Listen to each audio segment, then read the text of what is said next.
चिंता संतान हंतारो यत्पादाम्बुजरेणव श्रियानान्तान्निजाचार्यां प्रणमुहुर्मुहुः यदनुग्रहतो जन्तुः सर्वदुःखातिगो भवेत् तमहं सर्वदा वन्दे श्रीमद्वल्लभनन्दन अज्ञानतिमिरान्धस्य ज्ञानाञ्जनशलाकया चक्षुरुन्मीलितं येन तस्मै श्रीगुरवे नमः। नमामि हृदये शेषे लीलाक्षीराब्धिशायिनं लक्ष्मीसहस्रलीलाभिः सेव्यमानं कलानिधिम् चतुरभिश्च चतुरभिश्च चतुरभिश्च त्रिभिस्तथा षड्भिर्विराजते योऽसौ पञ्चधा हृदये मम।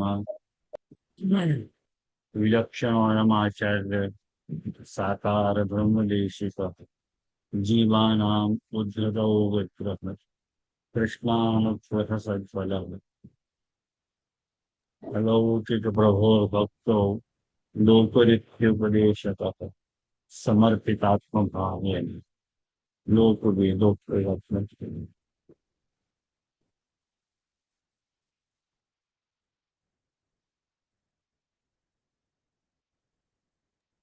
સેવા કૌમુદી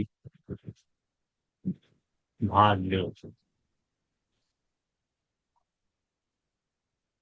હર્ષનો અવસર છે કે સેવા કૌમુદી ભાગ 2 આપણે ભણવા જઈ રહ્યા છીએ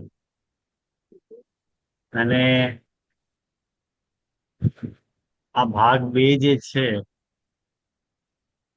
થોડો તાત્વિક છે, થોડો જોર આપીને સમજવું પડશે કારણ કે વેદના બધા વચનો છે।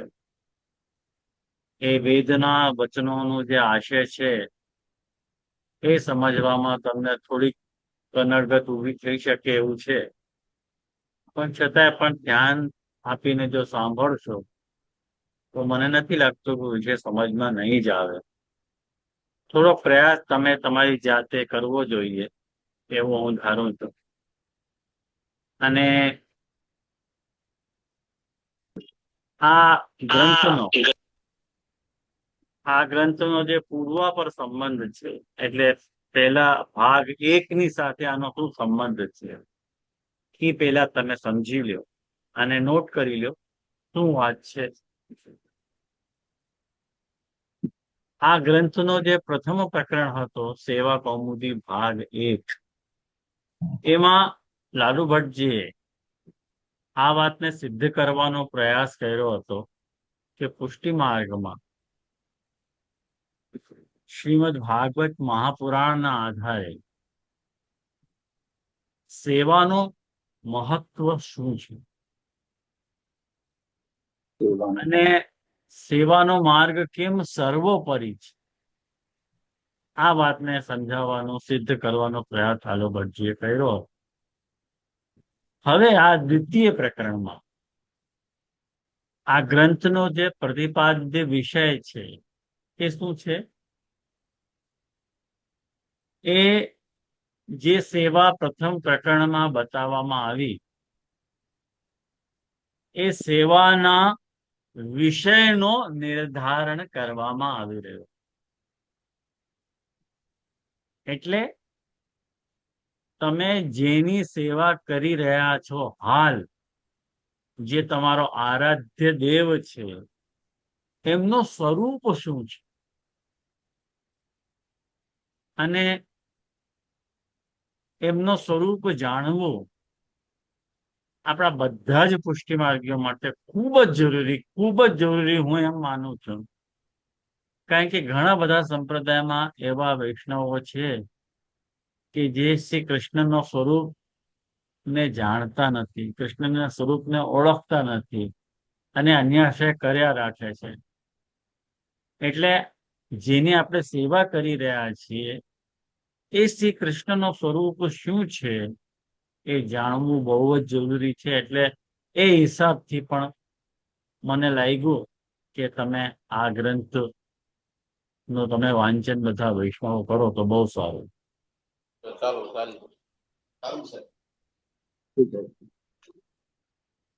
હવે कोई तो रमेश भाई करके उनका चालू है. रमेश भाई को चालू है ना, म्यूट કરી દીધું એમને. બધાથી વિનંતી છે મ્યુટ રાખે પોતાનું. હવે એ વાત તમારા સમજમાં આવી ગઈ તો હવે આ ગ્રંથની જે ભૂમિકા છે એ શું છે?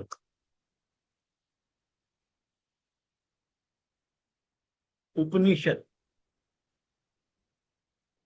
અને વેદ, શ્રુતિઓ,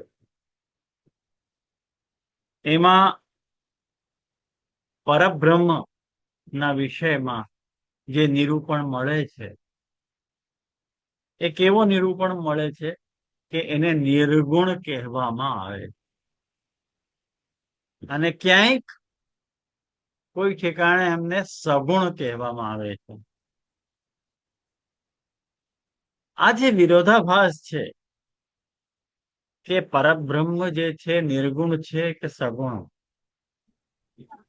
આ વિરોધાભાસને સોલ્વ કરવા માટે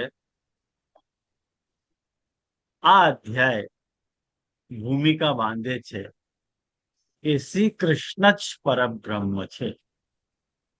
આ આપણી ભૂમિકા છે, આ આપણો રનવે છે. આ વાતને આપણે સિદ્ધ કરવાની છે. આ આપણો રનવે છે, અહીંયાથી આપણે ટેક ઓફ કરવાનું છે. શું વિષય પ્રતિપાદિત આપણે શું કરવાનું છે કે શ્રી કૃષ્ણ પરબ્રહ્મ છે. આ વાત બરોબર.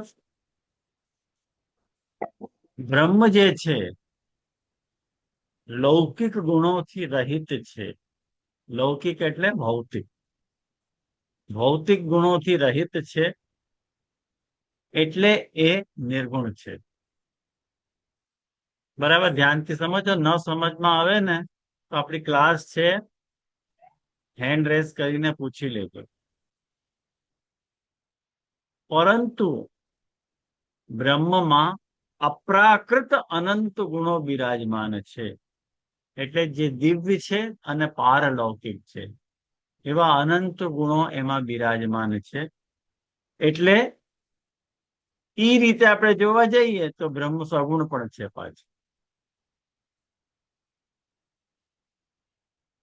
ભગવાન શ્રી કૃષ્ણ પરબ્રહ્મ છે એમને, અને એમની જે મૂર્તિ છે જેની આપણે સેવા કરી રહ્યા છીએ એ કેવલ ધાતુ અથવા પથ્થર નથી, બલકે સાક્ષાત ભગવાનનો જ પ્રાકટ્ય છે. અને મૂર્તિ પૂજા પરમ કલ્યાણકારી છે. આ વાતનું પ્રતિપાદન શ્રી લાલુ ભટ્ટજી આ બીજા પ્રકરણમાં કરવા માંગી રહ્યા. મેં તમને શોર્ટમાં આ ગ્રંથનો પ્રતિપાદ્ય વિષય સમજાવી દીધો. હવે આપણે પંક્તિ ટુ પંક્તિ, પાંતાલાપનની પ્રક્રિયા દ્વારા આપણે એ વાતને સમજવાનો પ્રયાસ કરીશું કે લાલુ ભટ્ટજી કહેવા શું માંગે છે. તમારી પાસે બધાની પાસે ગ્રંથ બિરાજતો હશે, બધા ઝેરોક્સ કઢાવી હશે. મેં સવારના જ મોકલી દીધી હતી. શ્રી ગોવર્ધન ધારી તનોતુ મંગલાની. આ ગોવર્ધનધારી છે ને, ગોવર્ધનનાથજી લાલુ ભટ્ટજીના સેવ્ય સ્વરૂપ છે. અને આજની તારીખમાં પણ જયપુરમાં બિરાજી છે. આ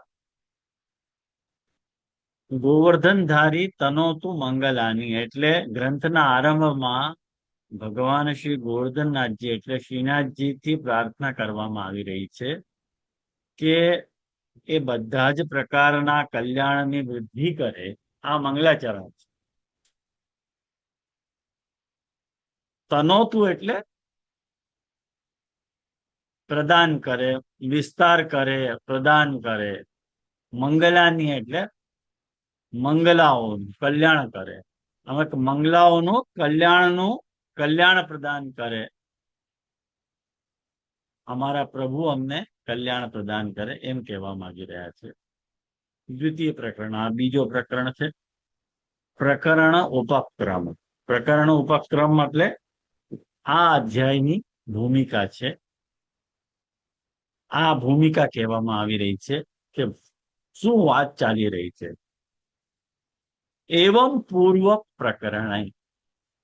અચ્છા, મને એક વાત તમારા બધાથી પૂછવાની છે કે આવી રીતે જે આપણે પંક્તિ ટુ પંક્તિ આપણે સમજી રહ્યા છીએ, એ પદ્ધતિ તમને ફાવે છે ખરી? એકદમ જે એમાં સંસ્કૃત બી એટલું બધું સમજાય છે ને, ये એવી રીતે જ કરાવો આપ. હવે ये છે જીજી बेस्ट है, दी बेस्ट.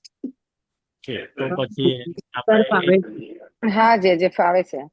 એટલે તમને કઈ બોરિંગ તો નથી થતું ને કે ભાઈ આ जरा भी हाँ, नहीं बस जे वो जे संस्कृत। हाँ, આનંદ આવે आप છે. अपनी रीत मत बदलो, हम बोर होए कि नहीं ऐसा आप मत सोचो। आप हमें सिखाए, जो को सीखना है वो सीख ही जाएंगे जे हम आपसे। उससे भी जाएंगे. ठीक है। तो દંડવત પ્રણામ. આ हाँ પદ્ધતિ ફાવે છે. દંડવત પ્રણામ. हाँ हाँ, એવમ પૂર્વ પ્રકરણે ગ્રંથકાર બતાવી રહ્યા છે કે એવમ એટલે આ પ્રકારે, પૂર્વ પ્રકરણે એટલે પહેલા અધ્યાયમાં, આની પહેલા જે અધ્યાય હતો, આની પહેલા જે પ્રથમ પ્રકરણ હતો, એમાં ભાગવત મૂલિકા પુષ્ટિ ભક્તિ માર્ગીય સેવા ઇતિ નિરૂપિતમ, કે ગયા અધ્યાયમાં આપણે બહુ સારી રીતે આ વાતને સિદ્ધ કરી ચૂક્યા છીએ કે પુષ્ટિ માર્ગમાં સેવાનો જે મૂળ છે, આધાર જ્ઞાન, એ શું છે? ભાગવત મૂલિકા છે. આપણી જે પુષ્ટિ ભક્તિ માર્ગીય સેવા છે એ ભાગવત મૂલિકા છે. અથ હવે, અથથી હવે તાદૃશ સેવાયા, એ પ્રકારની સેવાના જે વિષય છે, વિષય એટલે આરાધ્ય દેવ, એનો નિર્ધારણ કરવામાં આવી રહ્યું છે. તાદર્શ સેવાયા, એ પેલી જે સેવા મેં તમને સમજાવી, એ સેવાનો વિષયો નિર્ધાર્ય છે, એનો વિષયનો નિર્ધારણ કરવામાં આવી રહ્યું છે કે એ સેવાના આરાધ્ય દેવ કોણ છે, એ સેવાના વિષય કોણ છે, એટલે જેમની સેવા તમે કરી રહ્યા છો એમનું સ્વરૂપ શું. પુષ્ટિ માર્ગે સેવ્યસ્ય શ્રુત્યાદિ પ્રમાણ સિદ્ધત્વમ, એટલે પુષ્ટિ માર્ગમાં સેવ્યસ્ય, જે આપણો સેવ્ય છે ભગવાન શ્રી કૃષ્ણ, એ સેવ્ય કેવો છે કે શ્રુતિ આદિ પ્રમાણોથી સિદ્ધ છે, એટલે પ્રામાણિક છે આપણો પ્રભુ. કેવલ આપણે આપણી મતિથી કેવલ માની રહ્યા હોઈએ એવું નથી, શાસ્ત્રો પણ એ વાતને સ્વીકારી રહ્યા છે. શ્રુત્યાદિ પ્રમાણ સિદ્ધત્વ. હવે એ છે કે તત્ર, એ વાતને જ્યારે તમે સમજવા જાઓ ત્યારે શ્રુત્યાદિ પ્રમાણ ચતુષ્ટયેન પરમ કાષ્ઠાપન્નમ નિર્ગુણમ બ્રહ્મૈવ વિષય ઇતિ સિદ્ધાંત. હવે બહુ સરળ વાત આપણે સીધી સાદી ગુજરાતી ભાષામાં સમજીએ. આપણા સંપ્રદાયનો જે સિદ્ધાંત છે એ મુખ્ય રૂપે 4 શાસ્ત્રો દ્વારા નિર્ધારિત કરવામાં આવે છે. આપણો સંપ્રદાયનો જે મુખ્ય સિદ્ધાંત છે એનો આધાર શું છે? 4 મુખ્ય ગ્રંથો છે. કયા 4 મુખ્ય ગ્રંથો? બ્રહ્મસૂત્ર, ગીતા, वेद और भागवत. વેદ અને ભાગવત. આ 4 લખી લો, જેના માટે નવીન હોય વિષય એ લખી લો.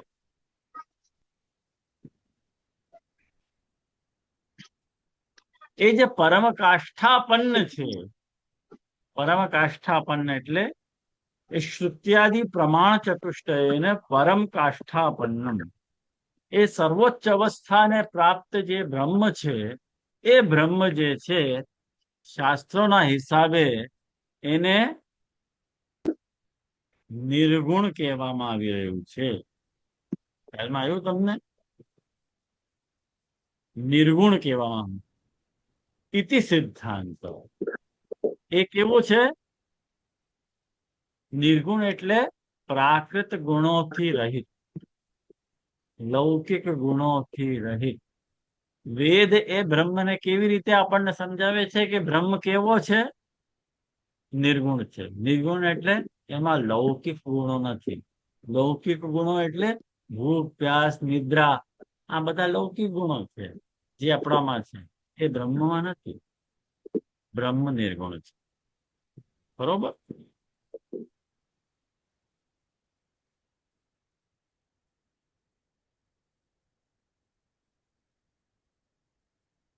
હવે એવા બ્રહ્મની આપણે સેવા, એવા બ્રહ્મની સેવા આપણે કરી રહ્યા છીએ. પણ કોષ્ટકમાં જો લખવામાં આવી રહ્યું છે, ઉપનિષદૈક ગમ્ય સર્વધર્મવદ બ્રહ્મણ સ્વરૂપમ. એટલે ઉપનિષદ એક ગમ્ય એટલે કેવલ ઉપનિષદો દ્વારા જ એને જાણી શકાય એ બ્રહ્મને. સર્વધર્મવદ, એમાં બધા જ ગુણોથી એ યુક્ત છે. એવો જે બ્રહ્મનો સ્વરૂપ છે, એના વિષયમાં હવે અહીંયા ચર્ચા કરવામાં આવી રહી છે. એટલે જે પેરેગ્રાફ છે ને, એને ટાઇટલ દ્વારા નીચે સમજાવવામાં આવી રહ્યું છે. નીચે પેરેગ્રાફમાં શું સમજાવવામાં આવી રહ્યું છે એનો ટાઇટલ અહીંયા આપવામાં આવી રહ્યું છે. સમજાયું ને? શૈલેષભાઈ, તમારો મ્યુટ કરી લ્યો. તમે અનમ્યુટ છે તમારું.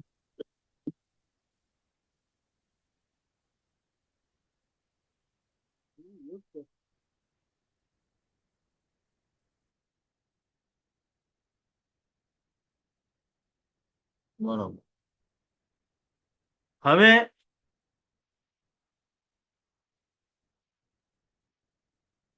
નચ, હવે આ શંકા છે. હવે ભક્તિ અંશમાં પણ વાદ જ ગ્રંથ પણ ભણી રહ્યા છીએ આપણે, અને આમાં પણ વાદ ગ્રંથ જ ભણવાનો અવસર પ્રાપ્ત થયો છે. હા, બોલો રાખીબેન, કોનો પ્રશ્ન હતો? જે દંડવત પ્રણામ. આ જે પરમ કાષ્ઠાપન્ન થોડું મને ના સમજાયું. પરમ કાષ્ઠાપન એટલે સર્વોચ્ચ અવસ્થાને પ્રાપ્ત. ઓકે.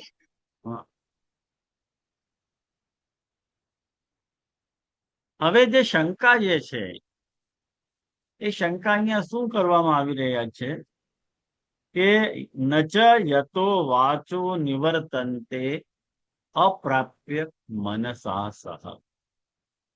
આ તૈત્રી ઉપનિષદ નો 2:4:1 એટલે બીજો અધ્યાય, અરે બીજો પ્રકરણ કે બીજી વલ્લી, એમાં ચોથો અધ્યાય અને ચોથા અધ્યાયનો પહેલો મંત્ર. આવી રીતે જે રીતે ભાગવતમાં કેવી રીતે છે સ્કંદ પ્રકરણ, સ્કંદ, અધ્યાય, એવી રીતે એમાં નામ અલગ છે. વેદમાં, ઉપનિષદમાં એમાં પ્રકરણ છે, અધ્યાય છે, વલ્લી છે, મંત્ર છે. શ્લોકની ઠેકાણે મંત્રો હોય ત્યાં. તો આ તૈત્રી ઉપનિષદના મંત્રમાં એમ કહેવાય રહ્યું છે કે યતો વાચો નિવર્તન્તે અપ્રાપ્ય મનસા સહ. આનો અર્થ શું થાય? આનો અર્થ એ થાય છે કે ઈ જે પરબ્રહ્મ છે એ મન અને વાણીથી અગોચર છે. અપ્રાપ્ય મનસા સહ યતો વાચો, જ્યાં તમારી વાણી અને તમારો મન ટકરાવીને પાછો આવી જાય છે, તમે એને જાણી નથી શકતા. અપ્રાપ્ય યતો વાચો નિવર્તન, તમારી વાણી નિવૃત્ત થઈ જશે, તમારો મન નિવૃત્ત થઈ જશે, પણ તમે એને ઓળખી નહીં શકો. આ ઉપનિષદ પરબ્રહ્મના વિષયના આ સ્ટેટમેન્ટ આપે છે. ઇત્યાદિ નિગમૈ સર્વ અવિષયસ. આ બ્રહ્મનો સ્વરૂપ લક્ષણ ત્યાં કહેવામાં આવી રહ્યું છે. જ્યારે બ્રહ્મ એવો છે કે બધાનો અવિષય છે. અવિષય એટલે એને તમે જાણી ના શકો. દાખલા તરીકે આ શું છે તો હું જાણી શકું કે આ મોબાઈલ છે. આ શું છે તો હું કહી શકું આ લેમ્પ છે. તો આ વિષય છે. આ બધા વિષયને હું જાણી શકું, પણ કોઈક વિષય એવા પણ હોય કે જેને હું જાણી જ ન શકું, એને અવિષય કહેવાય. એ તમારી વાણીનો વિષય નથી, તમારો મનનો વિષય નથી, કારણ કે એ લૌકિક નથી. જ્યારે તમે કોઈને મનથી કે વાણીથી નથી જાણી શકતા, તો એની સેવા કરવી કેવી રીતે? કથમિયો સેવ્યત્વમ યતો વાચો નિવર્તન્તે ઇત્યાદિ નિગમૈ સર્વ અવિષયસ્ય. જે બ્રહ્મ બધાનો અવિષય હોય અને જેના સુધી જ્યાં તમારી વાણી અને તમારા મન પહોંચતો ન હોય, એવા બ્રહ્મની સેવા કરવી કેવી રીતે? તો લાલુ ભટ્ટજી કે છે ન ચ, આવી વાત નહીં કરો. ન ચ ઇતિ વાચ્યમ, આવી શંકા નહીં કરો. ન ચ ઇતિ વાચ્યમ. શા માટે ન કરીએ શંકા? શંકા તો છે જ અમને, તો ખુલાસો આપો. ઓકે, આનો ખુલાસો આપી રહ્યા છે. શું આપી રહ્યા છે? કે આનંદમ બ્રહ્મણો વિદ્વાન ઇત્યાદિ અનુપદમ ઉક્ત શ્રુત્યા વિષયત્વે પ્રાપ્તિ. ધ્યાનથી સમજજો હો, આ શું સમજાવવા માંગી રહ્યા? વેદના વચનોનો આશય બહુ શાંત ચિત્તથી સમજવા જેવા છે બધા.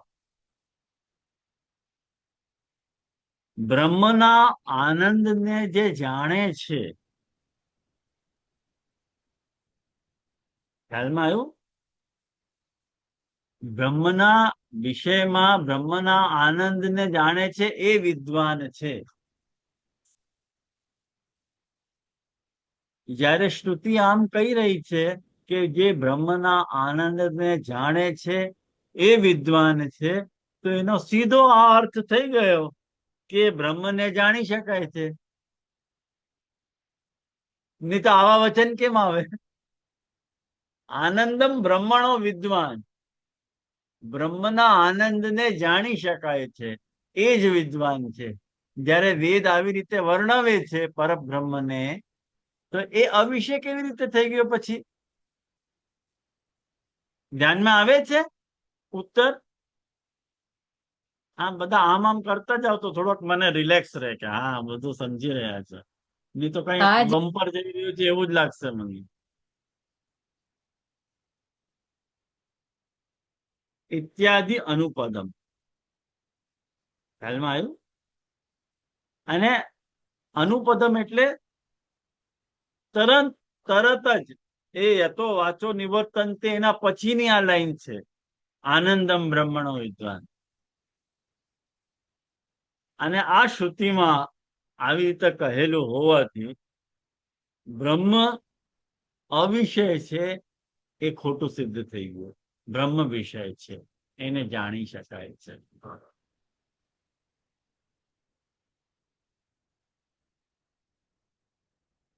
ઉભય અવિરોધ. લૌકિક વાગાદિ અવિષયત્વસ્ય ભગવત કૃપાદિના વાંગમન આદિ વિષયત્વસ્ય વ્યવસ્થાપિતત્વ. આ પંક્તિઓ બધી આવી જોઈએ, પણ સમજવા જઈએ ને તો બહુ સરળ થઈ જાય.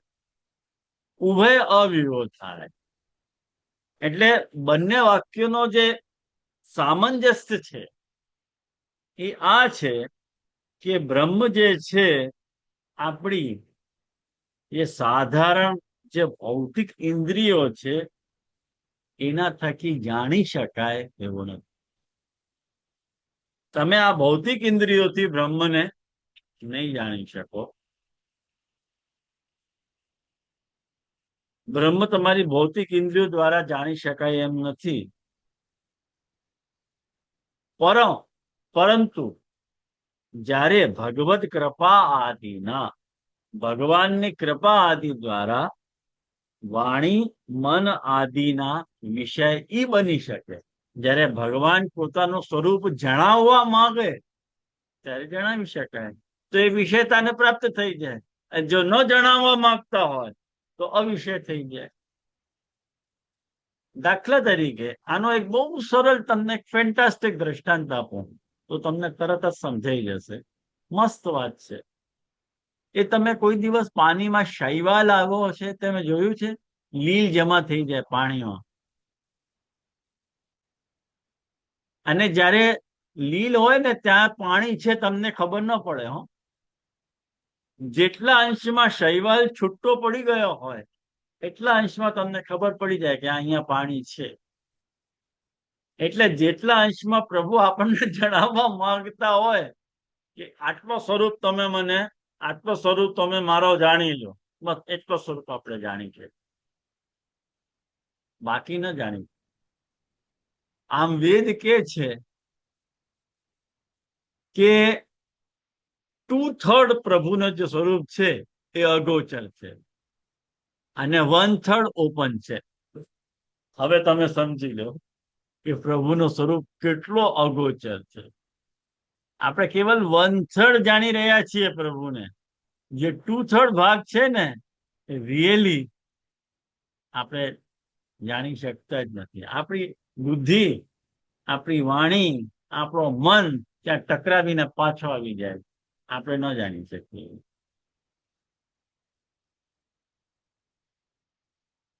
તો લૌકિક વાગાદિ અવિષયત્વ, આપણી જે લૌકિક વાણીઓ છે એનો આ અવિષય છે. પણ ભગવત કૃપા આદિના જયારે ભગવાન કૃપા કરે તો વાંગ મન આદિ વિષયત્વ છે, એનો વિષય બની શકે છે. આવી વ્યવસ્થા સિદ્ધ છે. એટલા માટે આપણે આવું કહી શકીએ કે તમે તમે કહો કે એ જાણવા જેવો છે જ નહીં, એ વાત ખોટી. અન્યથા સર્વથા જ્ઞાન અવિષયત્વે વેદેનાપી નિરૂપણ ન સ્યાત. જો એક વાત કહું, લાલુ ભટ્ટજી કહે છે કે જો સર્વથા એવો હોત કે એને કોઈ જાણી જ ન શક્યું હોત તો વેદ પણ એનો નિરૂપણ ન કરી શકે ને. વેદ જયારે નિરૂપણ કરી રહ્યો છે એનો અર્થ છે કે એને જાણી શકાય છે. અન્યથા સર્વથૈવ જ્ઞાન અવિષય છે. એ જો સર્વથા જ્ઞાનનો અવિષય હોય તો વેદ પણ એનો નિરૂપણ ન કરી શક્યો હોય. હા બોલો પ્રીતિબેન. દંડ પ્રણામ છે. પણ વેદમાં તો વેદમાં પણ ન ઇતિ ન ઇતિ નેતિ નેતિ કહ્યું છે ને, તો એ બી નથી જાણી શકતા. તો હમણાં આવી રહ્યું છે ને, બહુ ઉતાવળ છે તમે. sorry, એ વિષય આવે છે હમણાં. વેટ. ક્ષમા ને. હા. તથા સતી સમજી ગયા. ચાલો. તથા સતી એવું હોવાથી બ્રહ્મણો નિર્વિશેષત્વ અપ્રતર્ક્યા અપ્રતર્કત્વાદિ નિર્દેશત્વાદિ રૂપસ્યાપી અનવબોધ આપત્તિ. જો તમે આવું નહીં માનશો, કેવું નહીં માનશો? કે એનું નિરૂપણ થઈ જ ન શકે. આવું જો તમે માનીને બેસી જશો ને તો શું થશે? કે બ્રહ્મ જે નિર્વિશેષ છે એટલે વિશેષણ રહિત છે, અપ્રતર્ક છે એટલે તર્કથી પણ પરે છે, અને અનિર્દેશ છે. એનો ઈશારો ન કરી શકાય, એનો નિર્દેશ ન કરી શકાય. આ બધી આ બધા જે રૂપો છે બ્રહ્મના, એનો પણ જ્ઞાન ન હોવાની આપત્તિ તમારા ઉપર આવી જશે. બ્રહ્મ કાંઈક તો નિર્દેશ કરી જ રહ્યો છે ને કે હું એવો છું. બ્રહ્મને આપણે કેવી રીતે જાણી શકીએ? વેદ દ્વારા. ખ્યાલમાં આવ્યું? વેદ બ્રહ્મનો સ્વરૂપ આપણને બોધ કરાવે છે. આપણે આપણી મતિથી, આપણી વાણીથી, આપણી બુદ્ધિથી બ્રહ્મને જાણી નથી શકતા. વેદ જેવું આપણને જણાવે છે એવું આપણે જાણી લઈએ. એટલે કહેવા શું માંગે છે કે જો યદી બ્રહ્મને જાણવું બિલકુલ જ જો અસંભવ હોત ને, તો આપણે આ પણ કેવી રીતે જાણી શક્યા હોત કે બ્રહ્મ જે નિર્વિશેષ છે, બ્રહ્મ તર્કથી પરે. આ વાત ખબર કેવી રીતે પડી તમને કે બ્રહ્મ નિર્વિશેષ છે, તર્કથી પરે છે? આટલી બધી નોલેજ જે બ્રહ્મના વિષયમાં આપણને થઈ રહી છે એ એના કારણે તો થઈ રહી છે ને. આવે છે સમજમાં કે અઘરું પડે છે? હા, આવે છે જી. ઓકે. હવે જુઓ, જે પ્રીતિબેન પૂછી રહ્યા હતા, હવે એ વચન હમણાં આવી રહ્યો છે. બોધસ્ય અથાત આદેશો નેતિ નેતિ ઇત્યાદિ શ્રુતિ અધીનત્વાદ. એક મિનિટ.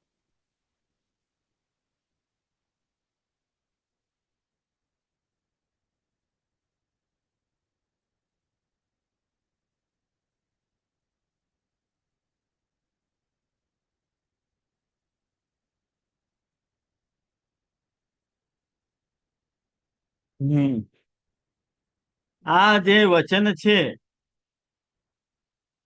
અથાત આદેશો નેતિ નેતિ, આ બૃહદારણ્યક ઉપનિષદના બીજા અધ્યાયના ત્રીજા બ્રાહ્મણનો છઠ્ઠો મંત્ર છે. 2, 3 છે. આ ખંડમાં ઋષિ યાજ્ઞવલ્ક્ય, એમનો જે પોતાનો શિષ્ય છે ગાર્ગી, એ ગાર્ગીને બ્રહ્મના 2 સ્વરૂપના વિષયમાં સમજાવી રહ્યા છે કે બ્રહ્મ કેવો છે? મૂર્ત પણ છે, અમૂર્ત પણ છે. મૂર્ત એટલે સાકાર અને દ્રશ્ય, અને અમૂર્ત એટલે નિરાકાર અને અદ્રશ્ય. આ છઠ્ઠા મંત્રમાં અમૂર્ત બ્રહ્મના વર્ણન કરવા હાટુથી આ બતાવવામાં આવી રહ્યું છે. આ મંત્રનો સાર શું છે કે અથાત આદેશ નેતિ નેતિ નહીં એતદ અસ્માત. આ આખો મંત્ર આવી રીતે છે, પણ આ મંત્રમાં શું સમજાવવા માંગી રહ્યા છે એ ધ્યાનથી સમજો. નેતિ નેતિ આ ઉપનિષદનો સૌથી પ્રસિદ્ધ દાર્શનિક સૂત્ર છે. નેતિ નેતિ, આનો અર્થ શું છે? આ નહીં, આ નહીં, ન ઇતિ ન ઇતિ, આ નહીં, આ નહીં. આનો મતલબ શું છે કે બ્રહ્મનો વર્ણન કોઈ બી દ્રશ્ય વસ્તુ હોય એના માધ્યમથી કરી શકાય પોસિબલ નથી. કોઈ પણ દ્રશ્ય વસ્તુ હોય કે બ્રહ્મ આ છે જેવી રીતે હું તમને આ દેખાડીને કહું આ બ્રહ્મ છે, આ બ્રહ્મ છે, તો વેદ શું કહેશે? નેતિ નેતિ, આ નહીં, આ નહીં, આ નહીં, એવી રીતે કરતો જ જશે. એની લિસ્ટ બહુ લાંબી છે. એટલે જેટલી પણ સાંસારિક સીમાઓ છે એ સીમાઓને નકારતા જઈએ ને ત્યારે જ તમે બ્રહ્મના સ્વરૂપને સમજી શકો કે બ્રહ્મનું સ્વરૂપ કેવો હતું. સત્યસ્ય સત્યમ, બ્રહ્મના વિષયમાં આ વાત કહેવામાં આવી રહી છે. મંત્ર આગે આ વાત કહી રહ્યો છે કે બ્રહ્મ સત્યનો પણ સત્ય છે. એટલે દુનિયામાં જે દુનિયાવી જ્ઞાન છે, જે સાંસારિક જ્ઞાન છે, એમાં જે કઈ પણ આપણે સત્ય માની રહ્યા છીએ ને, બ્રહ્મ એનાથી પણ વધારે વાસ્તવિક અને મૌલિક સત્ય છે.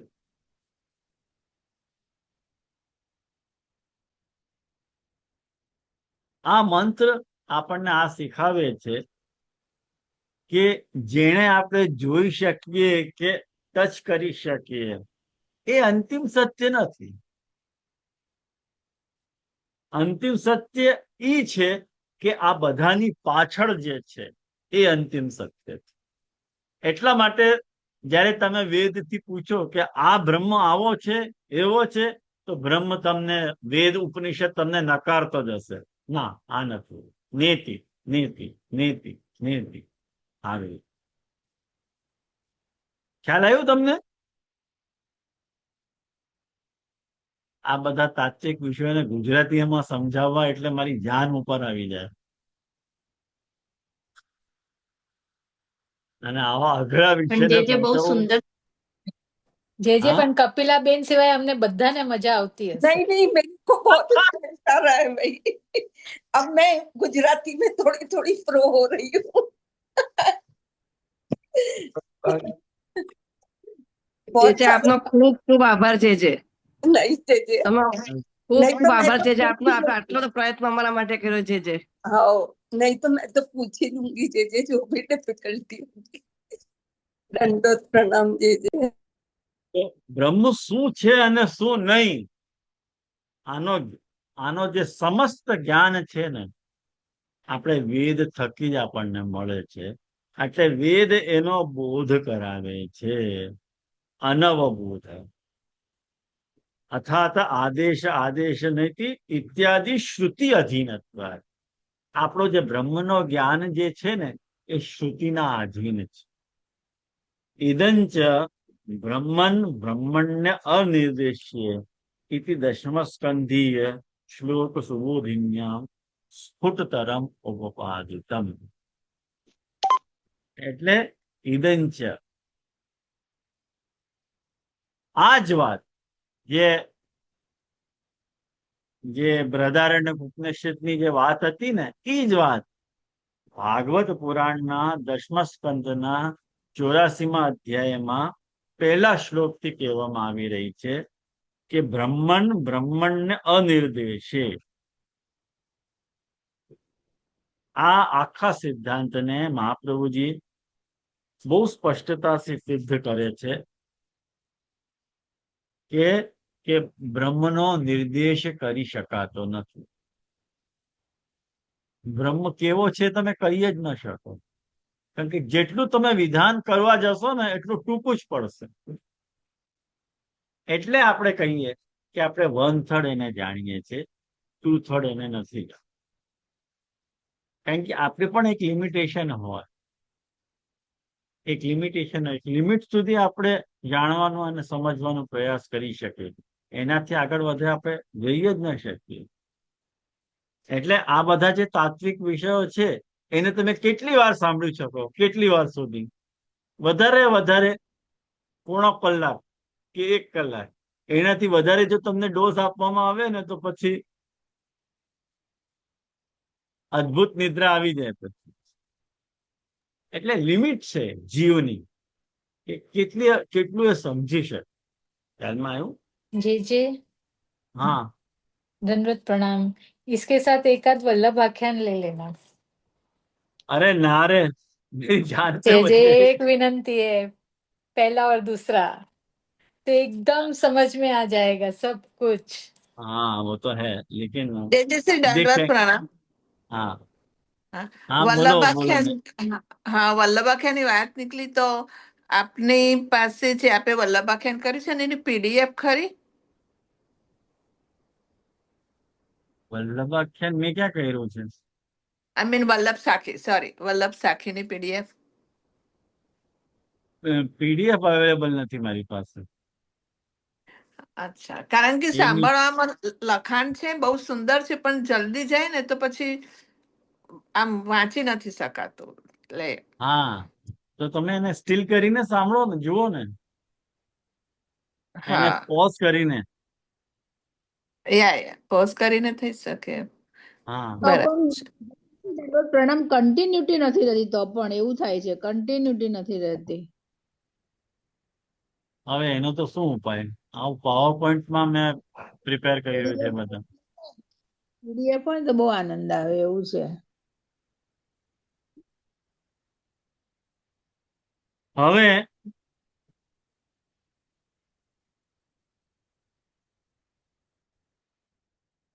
યત્ર વેદાહ અવેદાહ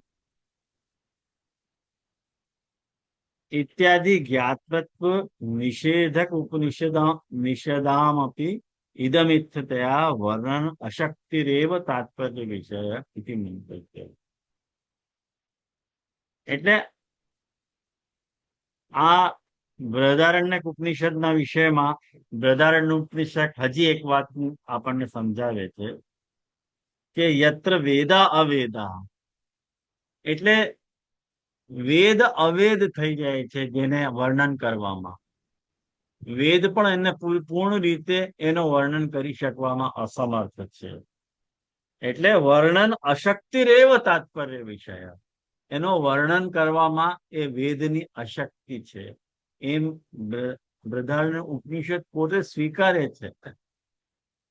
ખ્યાલમાં આવ્યું ને? તો સર્વત્ર પ્રસિદ્ધ ઉપદેશાત इति अधिकरण व्याख्याने अयम अर्थो भाष्यकारैः विवेचितः.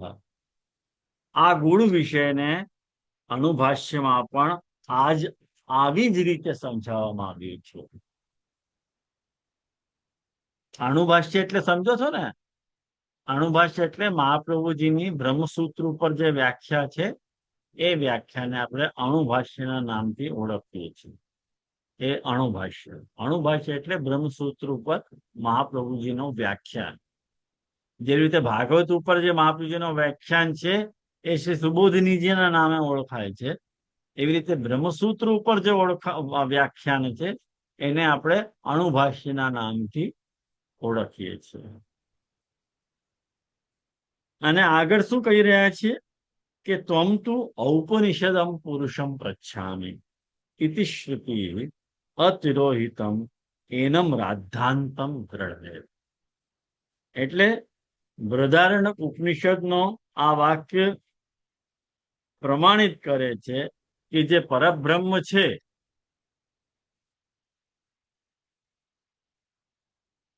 કે ઉપનિષદોના માધ્યમથી જાણવા યોગ્ય છે. ત્વમ તુ ઔપનિષદમ પુરુષમ પ્રચ્છામિ. એ પુરુષ જે છે, પુરુષ એટલે પરબ્રહ્મ, એ જે પરબ્રહ્મ છે એ ઉપનિષદ દ્વારા જ જાણી શકાય છે. બીજા કોઈ સાધનોથી તમે એને જાણી શકો એવું નથી. ત્વમ તુ ઔપનિષદમ પુરુષમ પૃચ્છામિ. હું તો એ ઉપનિષદો દ્વારા જે જાણી શકાય એવા પુરુષના વિષયમાં હું પૂછી રહ્યો છું. આ વેદ વાક્ય અતિરોહિતમ એટલે અતિરોહિતમ એટલે છોપાયા વગર સ્પષ્ટ રૂપથી એનમ રાદ્ધાંતમ, આ સિદ્ધાંતને દ્રઢ કરે છે. આ સિદ્ધાંતને દ્રઢ કરે છે. કિંચ શુદ્ધ બ્રહ્મણો અન્ય અજ્ઞેયત્વેપી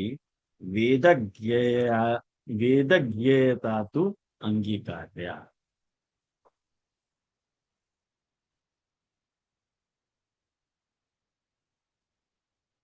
આ કામ રહ્યું.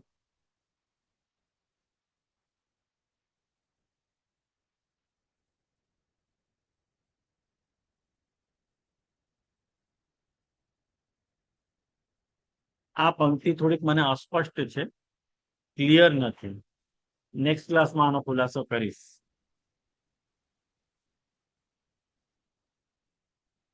અન્યથા નિર્વિશેષત્વ નિરાકારત્વ નિર્ધર્મકત્વાદિના આદિનપી કથમ વેદો વદે અજ્ઞાત્વા કથનેતુ અસ્મદાદિ વાક્ય તુલ્યતા આપત્તો તદુક્ત નિર્વિશેષત્વાદેહ અનાદરણીયત્વમ ઇતિ. એટલે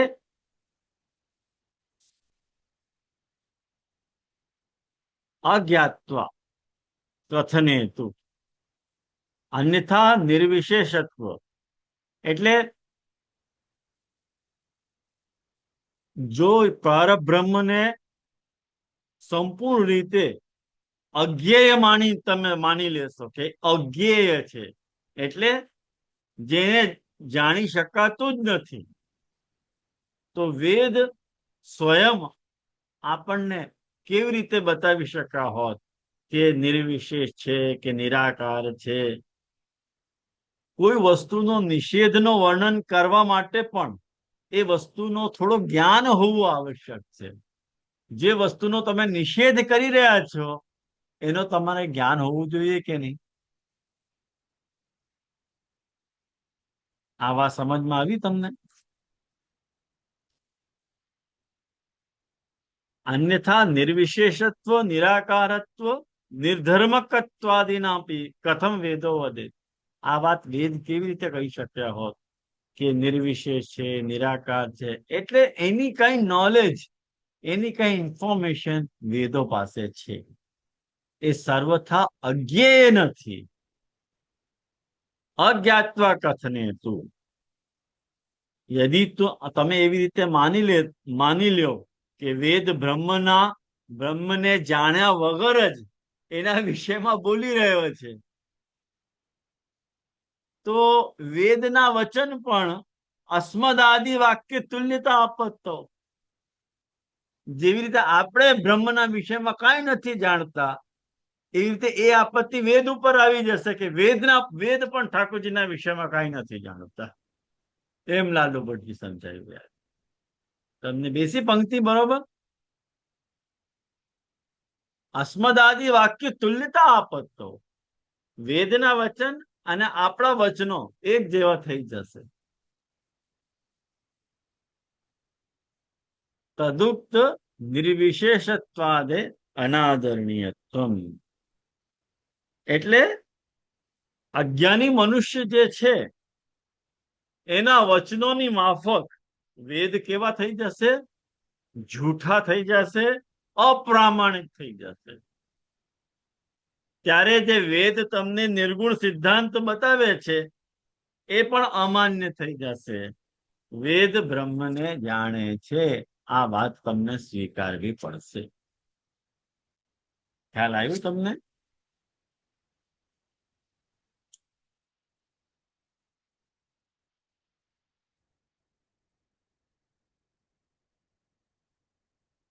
હવે બીજો પેસેજ આવે છે. આટલા પેસેજ થી આપણે શું સમજ્યા? કે વેદ જૂઠા નથી, બ્રહ્મના સ્વરૂપને વેદ જાણે છે. વેદ પ્રભુ બ્રહ્મ જે છે અવિષય નથી, એ સવિષય છે, બ્રહ્મને જાણી શકાય છે. પણ આપણે આપણી બુદ્ધિથી બ્રહ્મને નથી જાણી શકતા. વેદ બ્રહ્મના સ્વરૂપને જાણી શકે.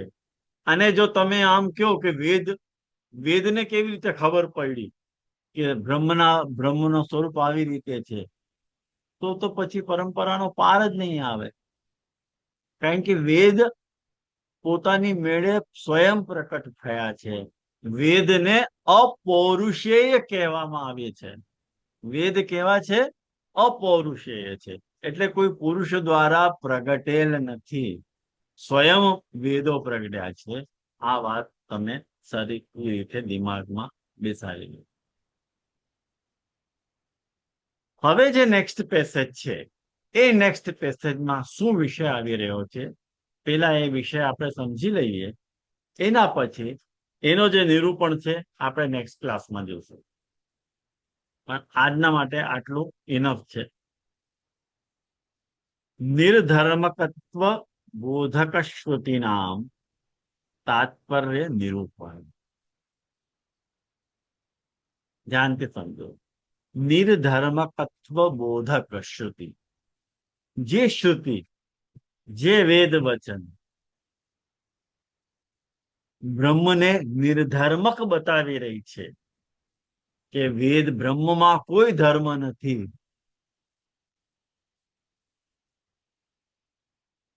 એનો તાત્પર્ય શું છે, એકચ્યુઅલી વેદ શું કહેવા માંગે છે, એનો આશય જે છે એ આ પેસેજમાં લાલુ ભટ્ટજી આપણને સમજાવી રહ્યા છે. ખ્યાલ આવ્યું? હવે આજે આપણે અહીંયા જ રાખીએ. આનું તમે અવગાહન કરો સરખી રીતે. નેક્સ્ટ ક્લાસ સુધી એક લેક્ચર હજી હું અપલોડ કરી દઈશ કાલ પરમ દાડામાં, તો તમે સરખી રીતે એનો અભ્યાસ કરજો અને પછી નેક્સ્ટ ક્લાસમાં જે કંઈ તમારી શંકા હોય એ પૂછજો. બરોબર?